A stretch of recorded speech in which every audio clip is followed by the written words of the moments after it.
Assalamualaikum warahmatullahi wabarakatuh. Perkenalkan, nama saya Fajar Nulumudi. Saya dari kelas B, Prodi Pendidikan Geografi. Di sini saya akan mempresentasikan letak geologis Indonesia. Langsung saja pada materi. Sebelum kita mengetahui letak geologis Indonesia, kita harus mengetahui dulu apa itu letak geologis. Letak geologis ialah letak suatu negara yang dilihat dari kondisi bebatuannya yang terdapat di dalam bagian bumi di wilayah tertentu. Secara geologis, Indonesia adalah negara yang terletak di antara beberapa lempengan bumi dan beberapa dangkalan laut. Hal ini menyebabkan kondisi geografis Indonesia berbeda-beda di tiap wilayahnya. Daerah Indonesia pada bagian barat dilalui oleh deretan pegunungan muda Mediterania yang merupakan rangkaian dari pegunungan Himalaya dan dengan sifat basah. Sedangkan daerah Indonesia di bagian tengah dan timur dilewati oleh deretan pegunungan Sirkum Pasifik yang cenderung bersifat asam. Letak geologis Indonesia. Letak geologis Indonesia ditandai dengan 3 hal sebagai berikut. Yang pertama, Indonesia dilihat dari 2 rangkaian pegunungan besar dunia, yaitu rangkaian Sirkum Mediterania dan Sirkum Pasifik. Yang kedua, Indonesia berada di titik pertemuan 3 lempengan litosfer, yaitu lempengan Indo-Australia, lempengan Eurasia, dan lempengan Pasifik.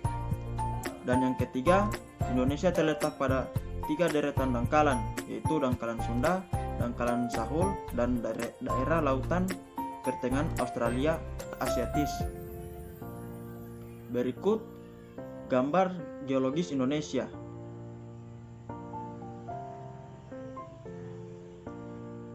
Pengaruh letak geologis Indonesia terhadap kondisi alam Indonesia.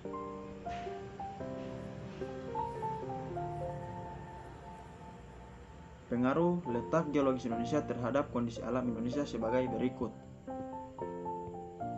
Yang pertama, Kepulauan Indonesia memiliki banyak pegunungan api yang aktif, terutama di wilayah barat. Hal ini disebabkan oleh wilayah barat dilalui oleh rangkaian sirkum pegunungan Mediterania.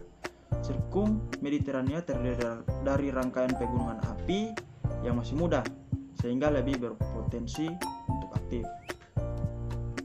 Yang kedua, Laut Indonesia bagian barat merupakan laut dalam, sedangkan wilayah tengah dan timur terdiri dari lautan yang dangkal. Hal ini dipengaruhi oleh kondisi geologis Indonesia yang dilalui oleh dangkalan Sunda dan dangkalan Sahul. Selain itu, juga terdapat wilayah Indonesia yang terletak di antara 2 dangkalan tersebut, Australia Asiatis. Yang ketiga, wilayah Indonesia menyimpan banyak tambang mineral seperti emas, perak, dan besi. Hal ini dikarenakan banyak terdapat cekungan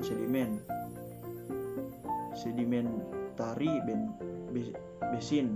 basin yang disebabkan aktivitas tektonik di wilayah Indonesia.